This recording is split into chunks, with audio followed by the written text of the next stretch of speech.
All right, everyone.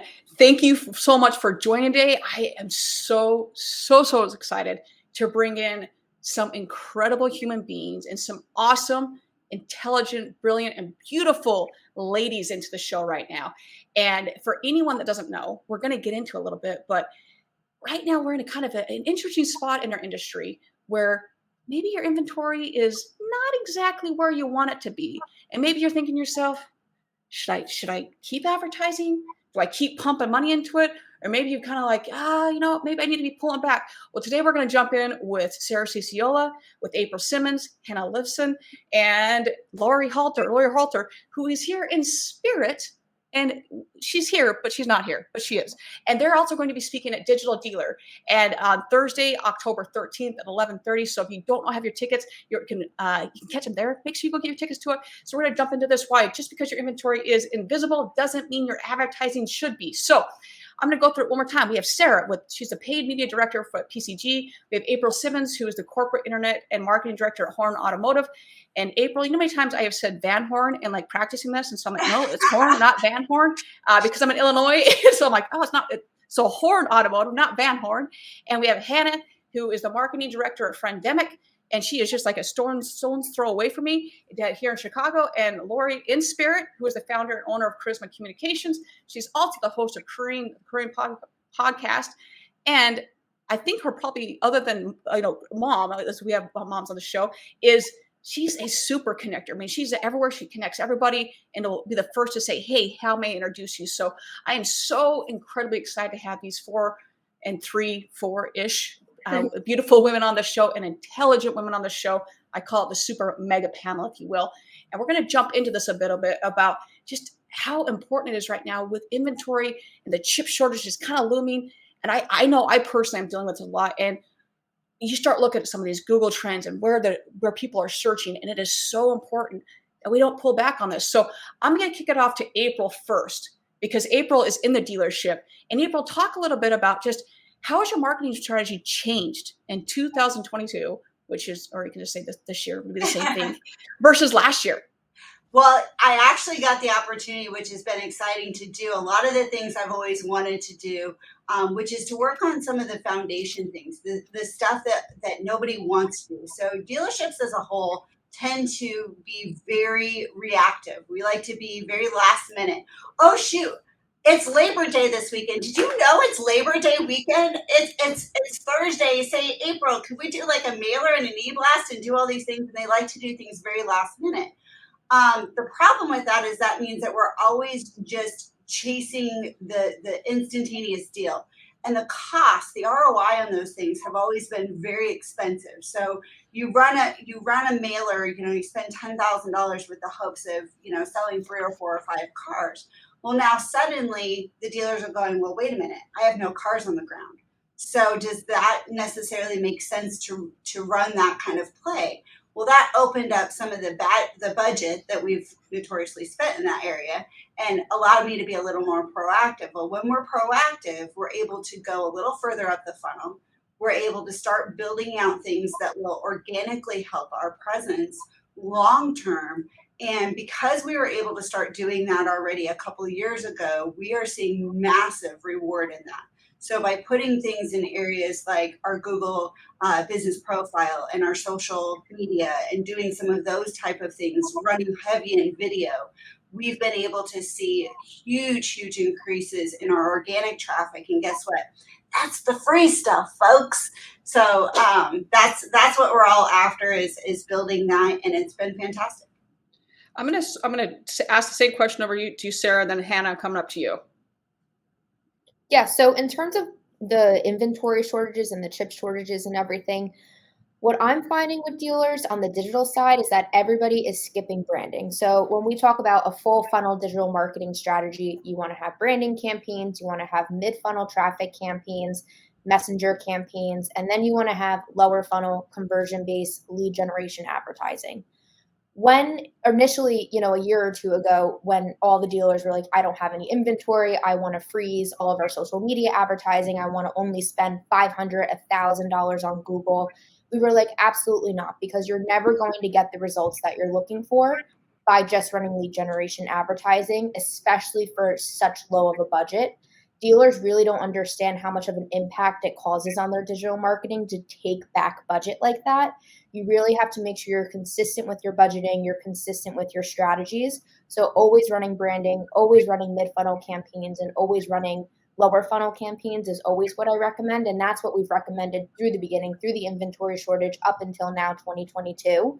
But it takes a lot of education. I think we can all agree, just as an industry, that dealers, you need to educate them, especially as a vendor or a partner. You need to make sure that you're explaining to them how their decisions are going to impact their digital marketing, how it's going to impact the results, and then it's also how it's going to impact them a year from now when they're looking at year-over-year data and they're not seeing the results and they're not seeing the data that they're looking for to move their digital advertising forward.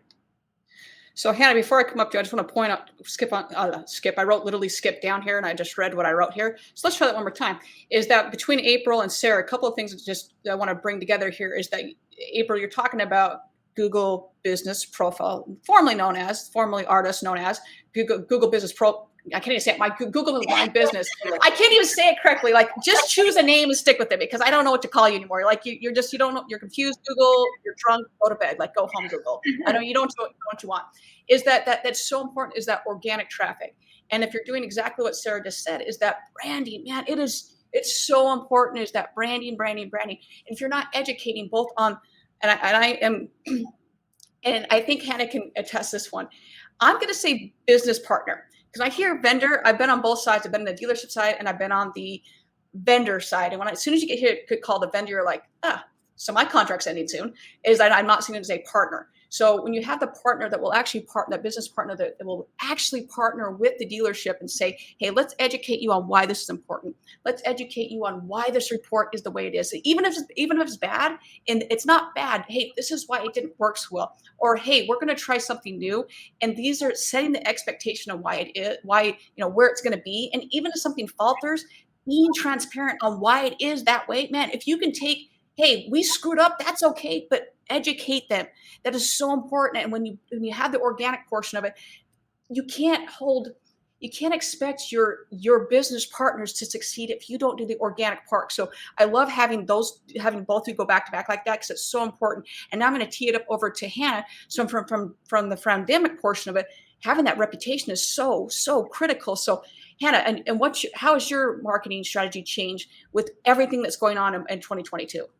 Yeah, absolutely. And Brooke, as you were speaking, sort of making the correlating points between April and Sarah's overarching theme is a lot of that is truly facts, not feelings. It's, I don't think you even were meaning to do that, but that's exactly the sentiment and statement that you were making, which is a lot of how we at Friendemic look at what's going on in the market and where do we need to not just be advertising per se, but marketing. Like, where can you push more? Where can you pull back? And for us on our side, our background is very much so in the reputation management space. And what's the original form of reputation management? It's really just word of mouth. It's reviews. It's what did your friends say? What did your neighbors say? Why would you recommend them? And as April and Sarah both pointed out, consistency over the last 2 years has been key. So even if you're not having people come in, in person, as a lot of people are doing a lot of virtual, people are still looking online. They're going on Google. That's how they're looking to strangers at this point to kind of guide them in their shopping journey. So don't forget about collecting those reviews. And if you're not doing it at the front of the house, definitely make sure you're doing it at the back of the house. The back of the house has been so strong through the pandemic because if there's one thing that's been important for most people, it's reliable transportation from one point to another. If, for people like us in Chicago, we were taking public transit, had the privilege not to, but, they needed a place to go get their car serviced. And for someone like April, who I was fortunate enough to work with at many companies, but specifically at Friendemic, we saw that spot in the market. And we said, hey, what can we do to ensure that, number one, people even know you're open. People know that you're servicing cars. People know that you can service other brands outside of any of her, 12 makes or models. And we said, where can we do that? Number one place, Google. So we spent a lot of time over the pandemic optimizing her profiles to ensure that not only could her consumers find her, but maybe just people in the general area who needed somebody to be a reliable partner for them to fix the car. And sure enough, over the last 2 years, with that building of reviews, ensuring that there's up-to-date photos, even just hours, business operation, COVID protocol, Oh yeah. well, the results have been stunning, like absolutely stunning and insane. And not only has she been pulling away, local competition from other nearby dealerships, but we're even talking about stealing competition from people like Pep Boys, Nice. outside of the general franchise automotive world. So it's really about staying consistent, ensuring that your consumers are heard and have a place to, come back and look at what's going on at the dealership, reliable and valid information, and making it simple. Like, make it so simple that they have no reason but to still come to your dealership. I think it goes back to just keep it simple, stupid. We get to the point of, we all know I'm a little bit of a shoe nut, and Hannah can also attest to this, is that I was trying to decide what shoes to wear today, man, and I had to go down to Brooke Locker and decide what shoes to wear. It's a little bit of a daunting task to figure out, of the hundreds of shoes, what shoes to wear. And when you can narrow that down, and I joke about that, but in all seriousness, when you give the customer so many options, just keep it simple. So in that sense, it's just narrow it down. And I love this story between Hannah and April about, you are taking business away from pet boys. I almost said pet shop boys. That just dated me a little bit on how old Brooke is. I was like, pet shop boys? No, Brooke, that is not what she took. She did not take shopping away from pet shop boys. Although that was my first, I think that was my first tapes, not CDs, not 8-track. Yes. But anyways, I digress a little bit. But that's so important, because so often we're trying so hard to optimize that listing of service and parts. And it's like, oh, but Firestone's taking it away. And you sit there and make excuses. Well, just optimize it. Stop complaining. Do what you got to do. But if you're just going to set it and forget it, be like, I hope it works. Well, you hope it works? No, partner with someone that knows what the hell they're doing and do a good job. Like, so there's so many great companies out there. Just, you got to continue to inspect what you expect out of that company. So choose a partnership, choose a partner that's going to help you with that. You just can't set it and forget it and hope it works. That's not how it works. So I love that story, and just kudos to both of you. And April, I know, I'm fully aware that you are so far ahead of most people. I'm fully aware of that not everyone can have an April. I know that, but get an April, please. Someone get an April, because she's awesome. So. And in the spirit of why and education, which I think are two of the really important parts of all of this, and why Digital Dealer and things we do, we really want people to go to that, is when you think about the Google Business Profile, it goes further than just the reviews and the consistency of it. It's really one of the biggest areas of SEO. So when you think about what you're able to do to drive organic traffic, and you think about what Google owns, so Google Business Profile, that's Google. And then you think about YouTube, which is also now Google. If you can figure out a way to take that Google Business Profile, which again is free, and you shove everything in there. If you have any empty spaces in your Google Business Profile, the first thing I would tell anyone today is fill it. Fill it as much as you can and consistently put stuff there, because the reason we're able to take a Pep Boys out now is because when you look for something, Google recognizes us as the dominating authority. We are the dominating authority. We are on the map. We are in the pack. We are all over the page, and you have to scroll to page 2 to see anybody else. And that's how you do it. So I just wanted to share the why you want to spend the time to do it, so that you can dominate everyone. And I just want to throw a couple of stats out there. So we've talked about, okay, people are searching more, and we're going to get into more of that, but just for anyone to emphasize that it's not just us talking about, because once again, the show is facts, not feelings. So here's some facts about how many people and the search content around Google, that people are searching more than last year. Now, Brooke, there's less inventory, so I shouldn't be spending more money. Bullshit. Yes, you should be. And here's why. So according to Google Trends, the term of car repair and maintenance is up 650% year over year. 650%. That's a little bit. Like, I'm going to have a little bit more than 10 fingers to count that high. When they're looking at dealers near me, they're all up. To suffice the amount of data that's on there, let's just say they're up anywhere from 40 to 60% year over year. So consumers are searching more than they have ever searched year over year. And that's with inventory being less than it's ever been. So I'm going to kick it back over to Sarah. We're going to start with Sarah this time. So Sarah, how with the branding portion, we know it's important with branding, but how has the messaging changed when you're working with your clients? How has the messaging changed with all that's going on? Yeah, so I think the most important piece of the messaging piece is honestly just knowing who you're talking to. So when you create ads, whether it's on Google or it's on Facebook, Instagram, TikTok, you really have to make it catered towards your audience and towards specific generations. So a big piece of the panel and what we're going to be talking about at Digital Dealer is how to advertise to Generation Z. That is an up and coming consumer market for automotive that not a lot of dealers or pretty much no dealers are tapping into right now. And the oldest person in Generation Z is 26 years old in 1996. I mean, they've been driving for years and years, and they may have owned 1 or 2 cars already. And it's really important, too, to make sure that people, the piece of Generation Z who aren't driving yet, you want to be top of mind for them when they are going to buy a car, when they do start driving, and when they have a car and they need to get it serviced. So making sure the messaging is catered to them, and also making sure that you're meeting that messaging where they are, which is why TikTok is also super important for dealers now too. A lot of dealers are giving me pushback that TikTok is for children, TikTok is for this, for that. These children are 17, 18 years old and they're driving. I mean, I'm 27, I'm on TikTok for like an hour a day at least, and I've had 2 or 3 cars already. So it's really important that that messaging is being catered to specific people, and then, moving through the funnel depending on what you're selling and why you're selling and what your why is, and making sure you're targeting people correctly that way too.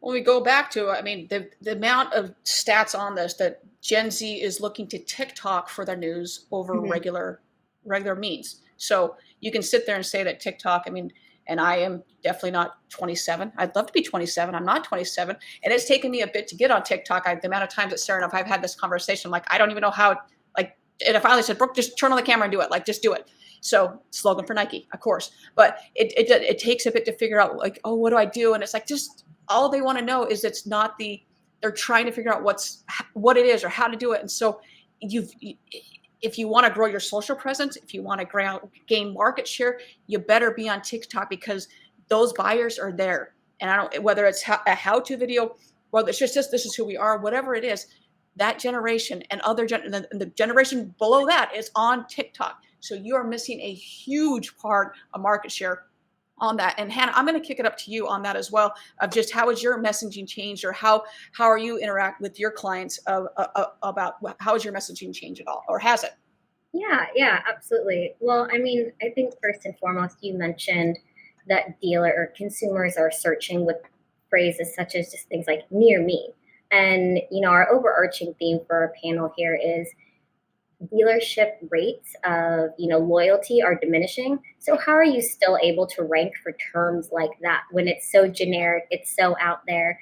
And again, it all comes back to Google. You need to be able to say, if somebody searches, for example, again, using April, Kia dealership near me, you need to ensure that you're in that local map tab, that you're ranking at the local SEO level. So I think a lot of our messaging has been more so around, what are you doing for your local SEO? We're not talking about national SEO. Nobody cares about a meta description or an H1 tag.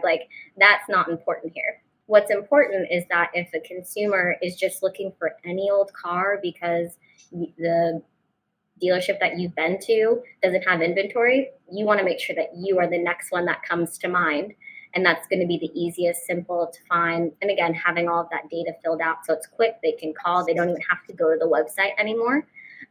So a lot of our messaging has been structured around, what are you doing for your local SEO efforts? And potentially even at a $0 rate. Just what are you doing to help self-climb and make sure you're in that 3-pack? There's a lot of really simple ways to do it. Even if you just go to Google best practices, they're telling you there. They're giving you the signals. They're saying, do this, do that. But again, it takes that consistency and it takes that willingness to learn. And fortunately, we've had a little bit of time on our hands during the pandemic. So, I'm hopeful that dealerships are taking advantage of this sort of anomaly where I'll go to any dealership that's open. Maybe you guys even do that with like a nail salon. I'm like, a nail salon's a nail salon. I'm just going to type in one that's near me and it's open. And I'm going to go, regardless of what it is. Now, obviously, there's a lot more at stake with the vehicle. But if I'm looking between a Camry and an Accord, but I can get one today versus being on a wait list for 4 months, that's a pretty big difference. again, coming back to reliable transportation and need to get to and from work.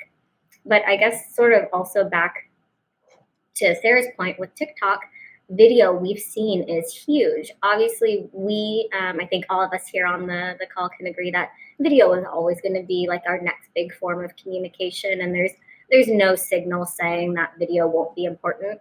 But even outside of TikTok, still using that same kind of communication style, we found that just video in general is so helpful. Whether it's on, you're getting repair work done, again, back to service, creating that transparency, creating that I feel like I'm here, but I don't need to actually come to the dealership.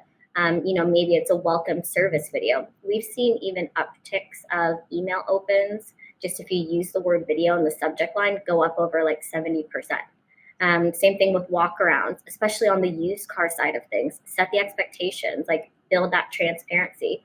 Or even if you have stock photos on a VDP page, bring it to life. We know stock photos are great. It's tough to get everything, ready to go. Send a video if somebody's interested. Don't let there be an opportunity not to incorporate video into your communication style, regardless of if it's at the front of the house or the back of the house.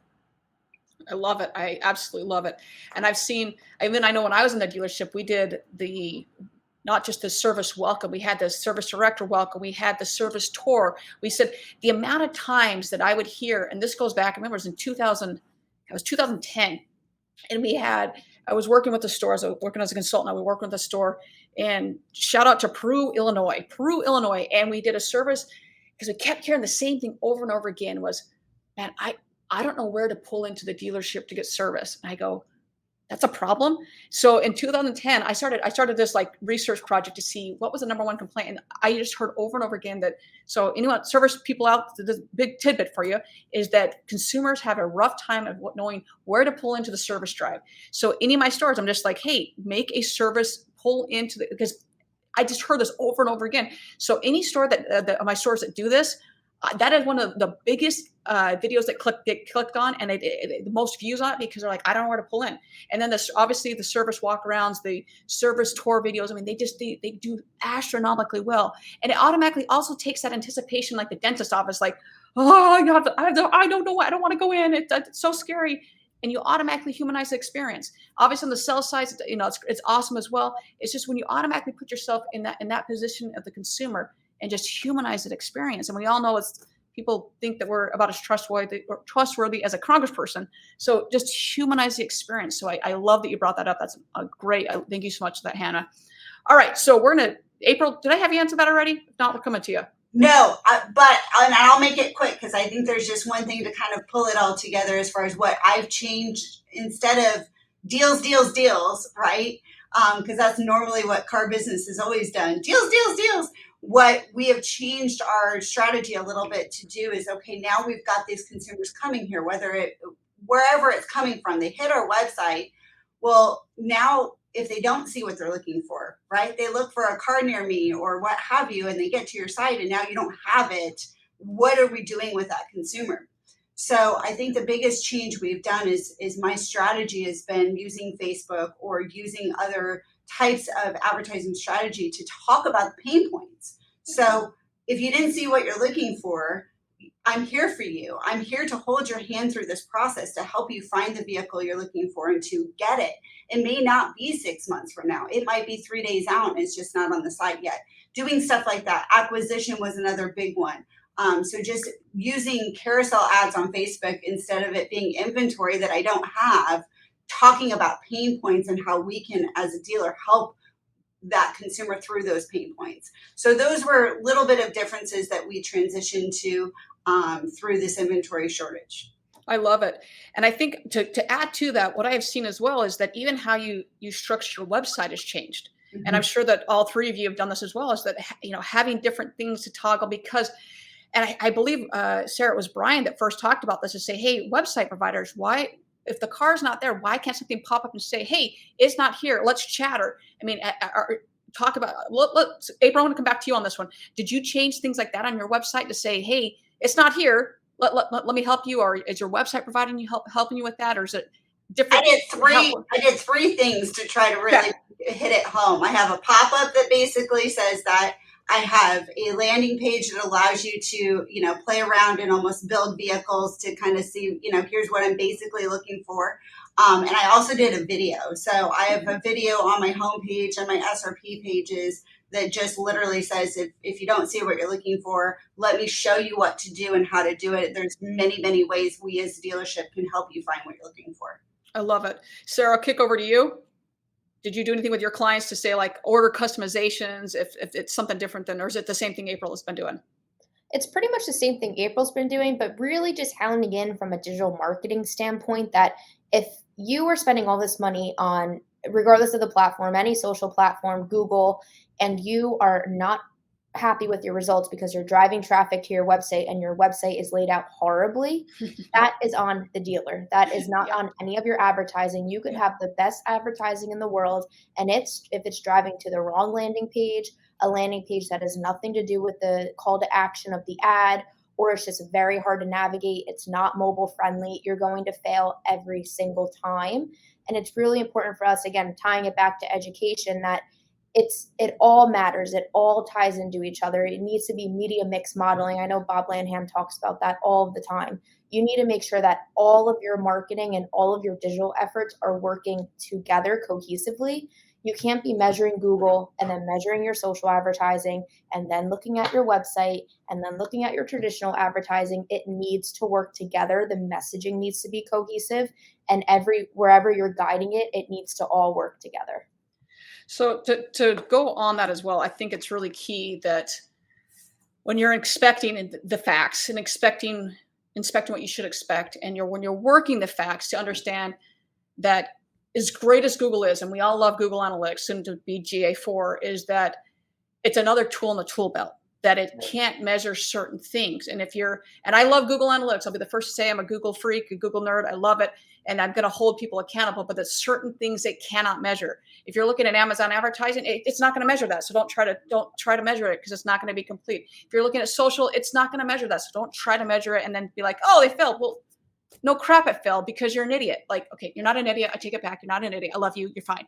But understand that it's a tool in the tool belt that you need to be looking at stuff. And that when you're looking at, if someone has a proprietary dashboard, okay, why is it proprietary? Is it because it doesn't go to Google, or they're trying to hide something? If they're trying to hide something, that's a whole other thing, but those dashboards need to be going in the same direction. So, Sarah, I'm actually going to go back to you, and then Hannah will come up to you in a second. I know, Sarah, you've dealt with this a lot, especially from the social standpoint.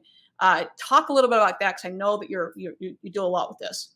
Yeah, I have a very strong stance on Google Analytics. I think the automotive industry as a whole, specifically dealers, are married to Google Analytics, and it becomes very frustrating as a marketer because the only platform that is 100% going to translate into Google Analytics is Google or Google-owned platforms.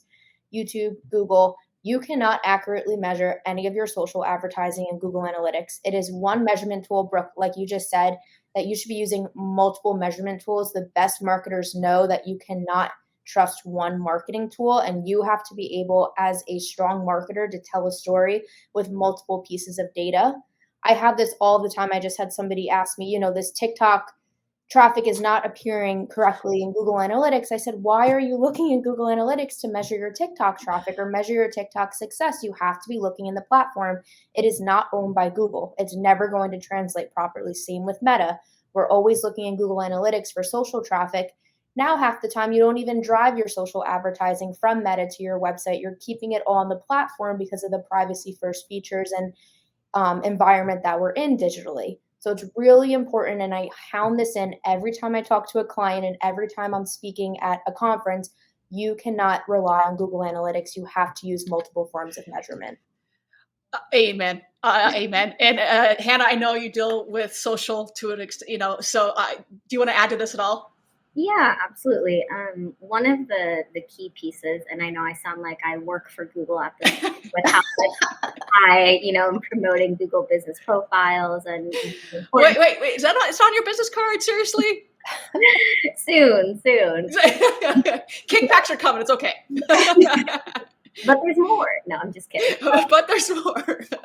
So unfortunately, for Google business profiles, one of the most underutilized elements sort of is that social piece that is available. They do have a posting feature that has 7 or 8 different categories that you can post to. And if you're already doing some of the other efforts like Facebook, Instagram, TikTok, you can actually repost and put them into Google. Not only is that giving it a signal for you to, again, rank higher and hone in on that local SEO, but on the back end, as it is a Google platform, it does give you those insights that are a bit more measurable, that are a bit more tangible, because where the social posts land on your Google business profile is so far below the fold. If you go on the back end and you see that somebody actually viewed this thing and you can add a call to action that a lot of people link back to particularly the inventory, and somebody clicked on it, that is somebody who really wanted to be there. You don't randomly just start scrolling at your son's baseball game and come up on a used Kia in the Metro Phoenix area. This person was looking and they're serious and they're clicking. So I'd say if you haven't gone into the Insight tab of your Google business profile, definitely check it out. It's there. Again, it's free. And don't disregard posting, number one, because again, it's a signal for you to start ranking more heavily. But number two, it's giving you an idea of traffic that you can potentially link back now that there's a conversion of sorts going on. And I will say with that too, and George will agree with the extent we both have had this discussion, that please optimize it, because the amount of times I have seen, and we were actually having this game about the weird categories that pop up, the things are at a service dealership that you'll pop up and be like a lawyer, or just weird freaky categories that pop up because people can make suggestions. And if you don't go in there, I'm like, oh yeah, that's not true, they'll just show up. And Google breaks things. In April, I'm coming to you on this one because I know, being in the dealership, how much fun this is. And Sarah, I know that you and I had fun times being at a dealership with things that just break all the time. I mean, I had one time where Facebook and Google just said, oh, you're closed. I'm like, we're not closed. Stop changing stuff. And when Google breaks stuff, you're at the mercy of Google. So you've got to constantly be going in and optimizing and saying, no, we're not actually a divorce attorney law. No, we're not at all. We don't specialize in blah, blah, blah. So it is so crazy important to continually to go in there and inspect. If you don't have someone in-house, please do. And if you do have someone in-house, please don't make them wear 700 hats. I beg of you. Please stop making them wear 700 hats. Get them help. I beg of you, because they don't need to wear the marketing hat, plus the shut-off lights hat, plus the party planner hat. Just stop making them do all that stuff. Please stop making them do that and get them some help. So April, I'm coming to you on this one. I don't remember the last question I asked, but I'm coming to you on if you want to add anything to what we just been talking about. Oh, well, so 2 things that I'm going to laugh my butt off about Google Business Profile, because we did a session in Tampa at the digital dealer, and I was talking about how you need to inspect what you expect on this daily. You can't do it once a month. No. Even you have to look at this stuff every single day, because they will change things. I said up to and including your name. And no joke, not a joke at all. I'm at a layover in Texas, and I'm sitting at the airport, and of course, like I do, I'm looking at my emails and I'm going through things. I'm like, oh, this is weird. And then I click over to something, and sure as shit, my Horn Mazda dealership, which is called Horn Mazda, that's the name of the dealership, was now called Mazda of Horn.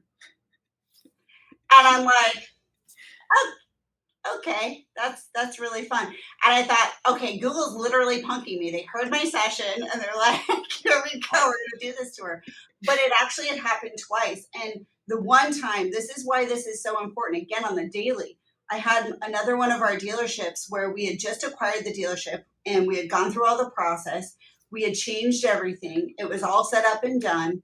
And a few months later, they said, oh, look, new business. They created a new business, took my other one away, which had thousands of reviews on it. And it's now gone, just gone.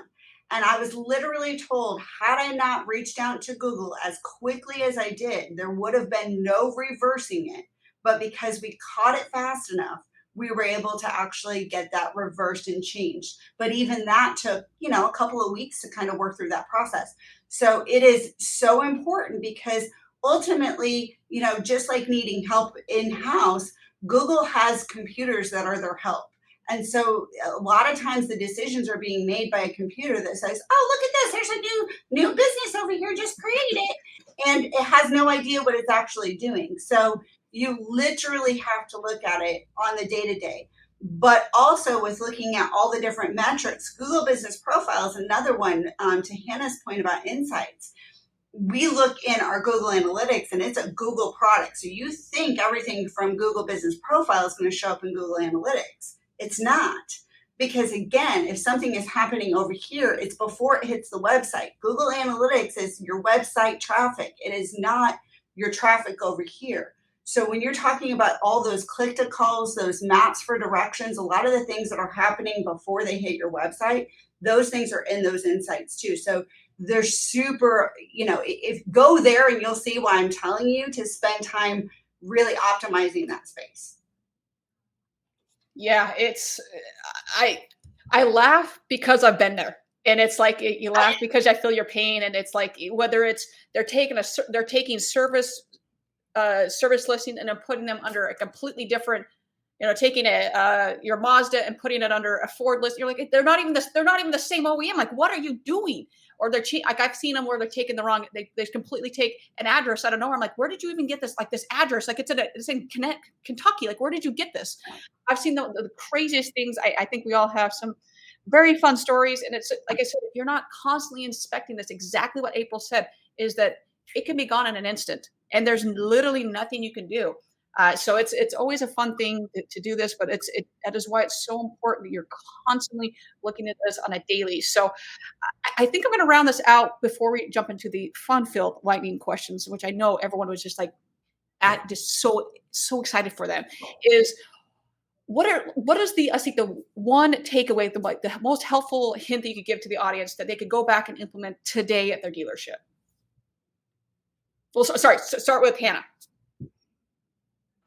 Absolutely. Gosh, I mean, I think sort of what we've been able to talk about and compile for the dealership is going to be an actionable list that they can just go in, potentially at no cost, and just start evaluating, reevaluating, looking at their spend.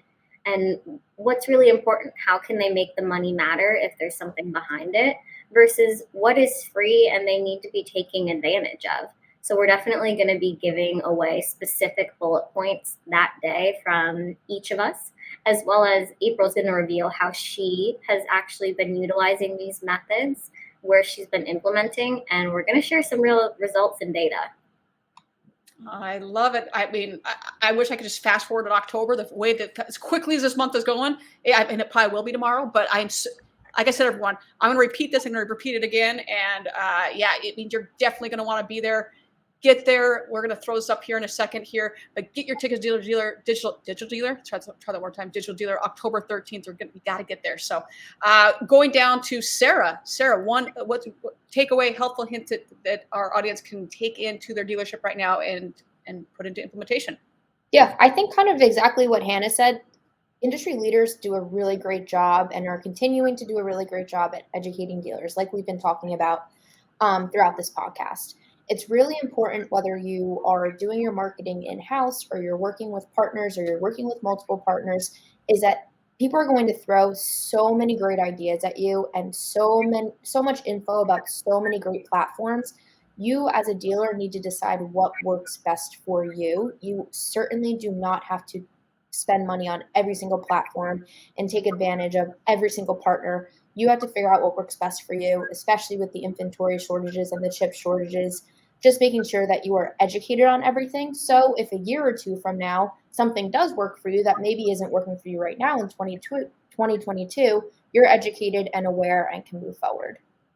I love it. And I think it goes back to just, once again, inspect what you can inspect and knowing, okay, is this a fact versus a feeling? Okay, are you actually telling me what I want to hear? Or are you just taking credit for everything that because you sold me 200. No, you didn't. You may have been a part of the journey, but no, you didn't sell that. So just knowing, do I really need the shiny new object that you saw at a 20 group, or is this something working backwards that we actually need? So I really like that a lot. So April, round us out here. What is it? A big takeaway, the main takeaway from that dealers can implement right now? I think the biggest one is don't wait to start. I think a lot of times, somebody learns all of these things and then they feel overwhelmed, and so they don't do anything. And I think the biggest understanding is that there's a lot of people in the dealership that are willing to help. So you need to bring your team together, figure out who can do what, and then who's going to be the person to inspect those things. So I get a lot of help from a lot of different people. I'm like, here, I need you to do this little piece. You do this little piece. I need you to post this on social, but share that content with all these other people so that they can post it on Google and YouTube. And we do a lot of sharing across the board, but that takes communication. So communicate and start now. Don't wait. There's no reason to wait on these things. Just get going. Love it. I love it. I love it. I love how you also said it's not just one person's job. It's everyone's to come together, that it's not the marketing director, manager, whatever your title is that is on your card, because you do a lot of other things. And I know that you do it's, hey, I need your assistance to help me with this, that, hey, we need to have this and this. And I just love that it's a team effort to get there. So I absolutely love that. So with that, drum roll, please. We're gonna jump into the lightning round now. Sarah, I know that you have been on the show previously, so we're gonna try to mix up a little bit here, so it's not hopefully the same questions a little bit. And if it is, maybe someone missed the episode last time. I don't know why they missed it, but we'll forgive them this time. They can get the answers this time. So before we jump in, the first question is gonna go to Hannah, because it might be the most important question. Is what shoes are you wearing right now, Hannah? That's what I gotta know. Oh man, what shoes am I actually wearing, or I wish I was wearing? Oh, okay. Wish you wearing that. What shoes do you wish you're wearing right now? Yeah, I'm like in real life, I'm in slippers because I work from home. Hey, so am I. but if I was on the street and hopefully, we were grabbing a drink or something. Yes. I'd love to be in like my cool gray low 11s. Ooh, good choice. No, yes, they are. Yes, they are. Right now, I have on the. My ones, slip-ons. That's what I've got on right now. Yeah, but same thing. I'm usually in my UGG slippers.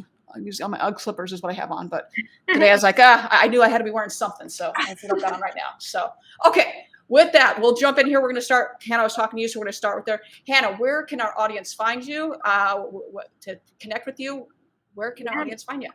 Easiest place to find me, reach out please on LinkedIn. I've got my own URL, so it's just linkedin.com/Hannah Lifson. As long as your message doesn't look like spam, I'll be sure to reply, probably within a 24-hour time frame. And if you're at Digital Dealer and we haven't actually met in person, I'm not shy.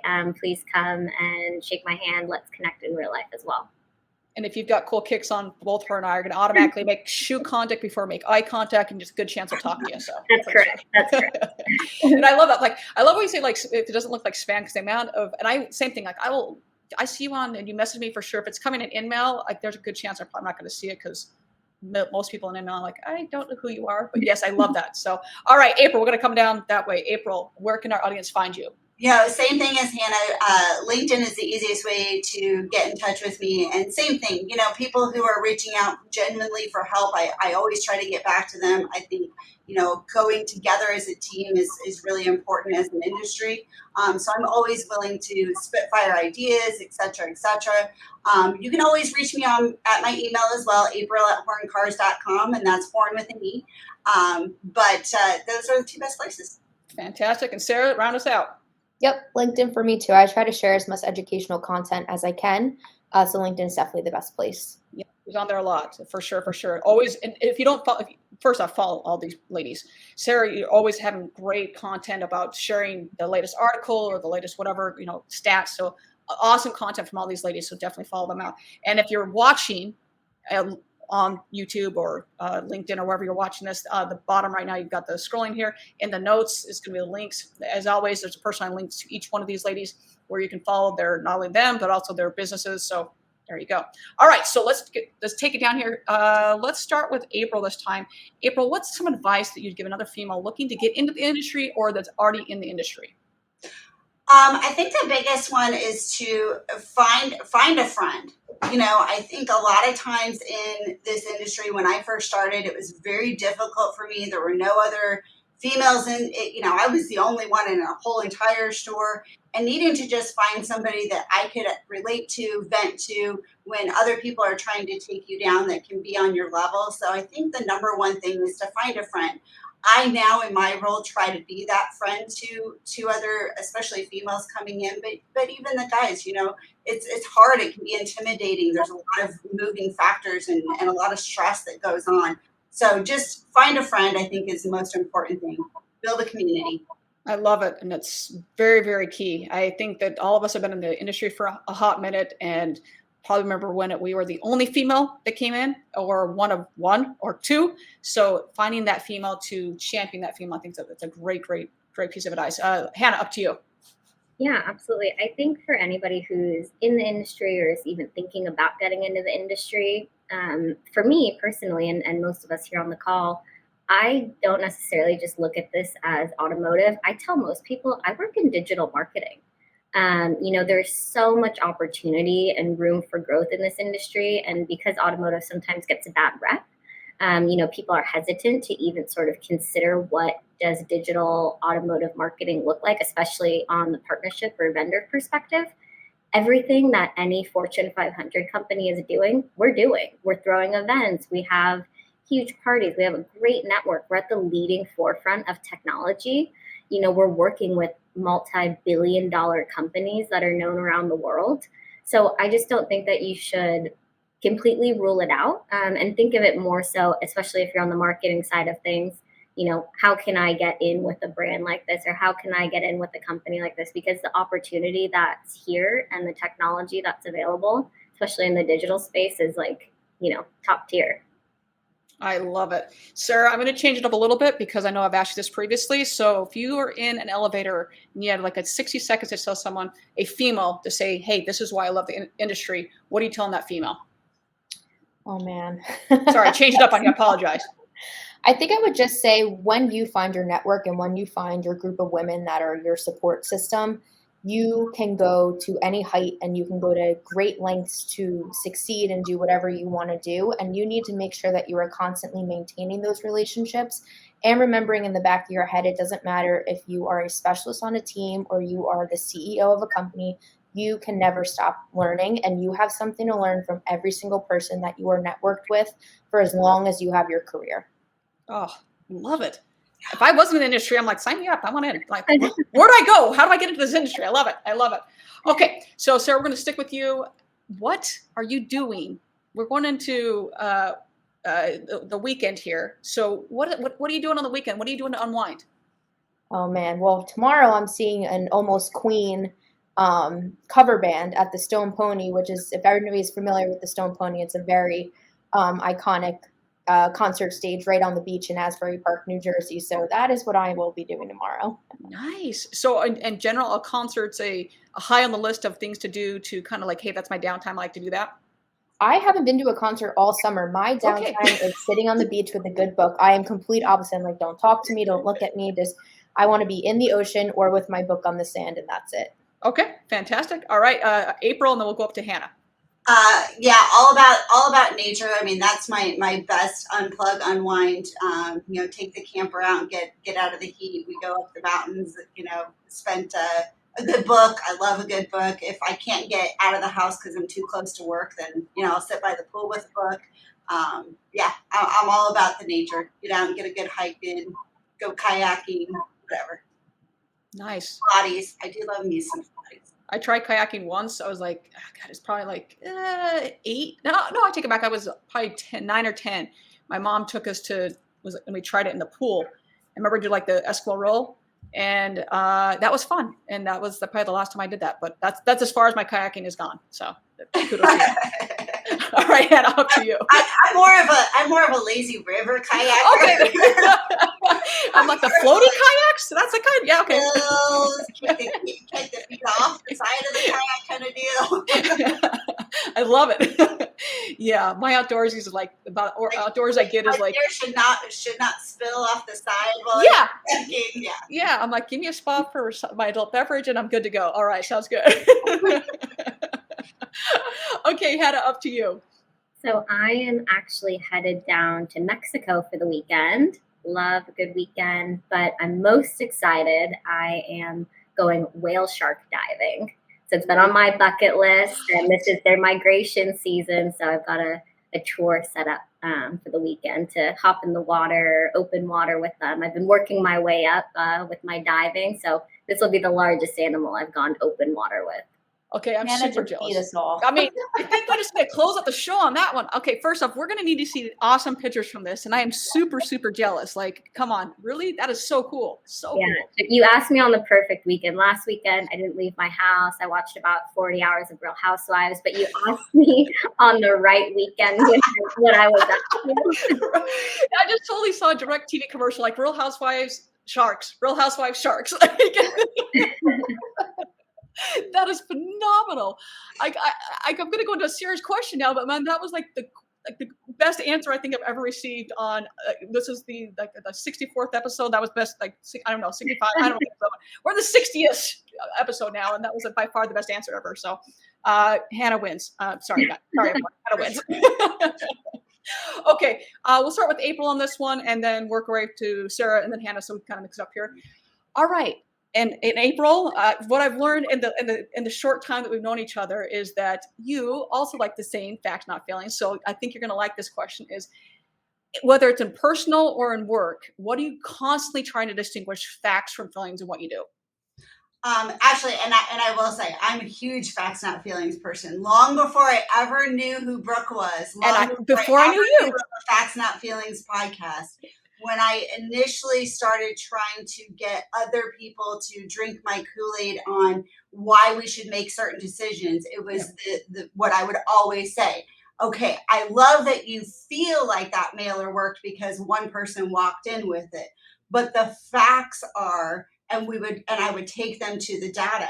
And it all really started for me long ago when I was early in the business, because fun fact about April, I'm actually really sensitive. Most people don't think that I'm a very sensitive person, but I'm actually kind of a sensitive person. So in order for me to stay focused and be successful, I had to really force myself to look at the facts of things. And so I've just trained myself that way, and now use it as my mantra to train other people. Let's look at the facts of it. Even when somebody's venting or getting emotional on me, I'll say, okay, let's take a time out. Let's look at what really happened. And even there, I'll take them back to the math, back to the fact. So Facts Not Feelings is literally like my favorite. You are my superhero. And a podcast on it because it makes my whole soul happy. Oh, well, thank you. I feel the same way. You take the drama out of it. Like that's great. You feel that way. Let's look at what the data says. But I will say there always is a caveat, because people will turn a report into how they feel. I'm like, no. You use a report to twist the facts. That's what does it actually say? So I'm like, no, work the facts here, buddy. And that's So I feel the same way. All right, Sarah, over to you. Yeah, mine's very similar to April. So as I'm, a newer leader in the space and continuing to grow my leadership skills, something I've learned very quickly from managing a team is knowing how to decipher what's a vent session and what's an actual concern and fire drill. In the beginning, I did not even know the difference between the two, and knowing the difference, and both are equally important, but knowing what's just somebody venting and knowing when something is of immediate real concern, the fact versus the feeling, is something that I think all leaders are probably developing all of the time. So true story. I had just moved to Chicago, and I was working with a client that was considered a red flag client. And I am driving, I think I was on the Downright Express, Hannah, and it was like lots of traffic, because Chicago obviously has traffic. It's not like anyway. So, and this client calls, and I was just told, whatever you do, always enter the phone. I was like, okay.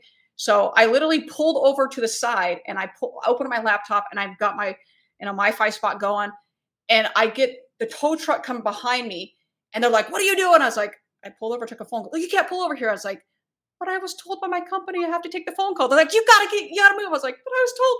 But going back to you said, I was like, I was told always take this phone call, but it wasn't a fire drill. They wanted something like a person added to their system. I was like, but I was told I was supposed to take this phone call. But there's a huge difference between venting and a fire drill. And I had cars whizzing by me. I almost got a ticket for pulling over to the side of the road and trying to be safe. But yes, there's a huge difference. So Hannah, up to you. Yeah, sure thing. So I think as as you guys know me, I'm very much a facts, not feelings. I like to run a really tight ship, typically with time being at the essence of it.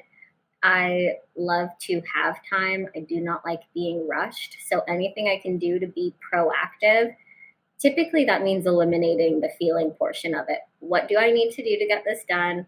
When do you actually need it by? What's the real deadline? I'll be the one to give fake deadlines, which I do all the time, because there's always pushback. There's always, edits. You need to leave room. So I just don't have a ton of time to have emotional investment into something, whether that's in my, personal life or my professional life. I like to just streamline it. And I think organization is just the key to all of it. How can we make this simple? How can we create transparency? And in all honesty, this method's been working really smoothly for a number of years. It's I don't have time to cry over spilled milk. It's the same thing. It's the facts and the feelings. Is this really a big deal? Are we curing cancer? No, we're selling cars. When does that ad need to go live? When do we need to hit your quota? And what are the steps that we can do that? Let's put together a plan. If we can be proactive, let's do it. If you truly think this is a fire drill, not only am I going to stop what I'm doing, we're all going to stop what we're doing if it's truly that important. This is not just for one solo person on the team to be handling. This is a company problem then, and we all need to get together, get our best resources, and how can we, escalate this so that it can de-escalate. I love it. I absolutely love it. All right, so we're going to round this out with, if you could have lunch with one person, who is that person going to be? And I'll start with Hannah. Oh gosh, that's a tough one. If it's somebody I knew in real life, I'd love to have lunch with my grandpa. He passed away over COVID, so we didn't get a chance to do some of our final big lunches together. He's out in LA. He's just the sweetest, cutest old man you could ever think of. So I would, die to have another lunch with him. If it was someone professionally who I didn't know, I'd love to meet Barry Obama. I think he's got enough swag that he would be, a good laugh, but also just has so many good insights and, ran a country for a few years. So I think he's probably got a couple good leadership tips and has a great Spotify playlist. So I think we could connect on a few items for professional and for fun. I love it. I love it. April, we'll go down to you. Oh, geez, that is a really hard one. Kind of like Hannah, my grandmother on my dad's side, she passed away before I was born. And, when I hear stories, I feel like so much of myself resonates with her. And so I think that is a person I would love to have lunch with, just from that standpoint. As far as somebody, inspirational, there's so many people who inspire me every day. That is almost, honestly, that's an impossible question for me to answer, because it depends on the day. Like certain days I need this type of inspiration and other days I need that one. There's so many amazing people. But one who really comes to mind is Sarah Blakely, because I just think she's fun. And I love her approach at being an entrepreneur. And as somebody who hopes to be an entrepreneur someday in my future, I feel like she's amazing, just on all levels. I love it. And if you ever if you ever do take that step, you will crush whatever you do. I mean, you're just, yeah. So yeah. All right, Sarah, over to you. I think inspirationally, probably like Oprah or somebody just super iconic. And then personally, just my sister. She's 9 years younger than me, and we're two peas in a pod. We're exactly the same, and she's pretty much the love of my life. And any time that I could ever spend with her, I'd take it. So I love it. It's always interesting when I ask this. I don't ask it on every session, but when I do, I love hearing these, and it's always different when people say, and I love hearing that. So, all right. Well, everyone, thank you, all of you, Hannah, April, and Sarah, and Laurie, and Spirit, for being here. I so appreciate the insight. Everyone, your inventory may not be what you want it to be right now, but that does not mean that you need to stop advertising. There are so many ways to organically do this, and then obviously from a paid way do this. Thank you so much, you three, for being here, and Laurie and Spirit for being here. If you missed this episode, It's going to be on anywhere you get your podcast. It's going to be on YouTube. And you can check all these amazing individuals out at Digital Dealer on October 13th, I believe, at 11:30. So get your tickets, check them out. And with that, I want to thank you again. And everyone, I'm always going to sign off for this. Find a way to serve today. I don't care if it's a kind smile, if it's opening up a door for someone, it's something big or small, but find a way to serve someone today. And by serving someone, we're not only moving this industry forward, but we're moving this world forward. So everyone, thank you so much for being a part of this, and thank you.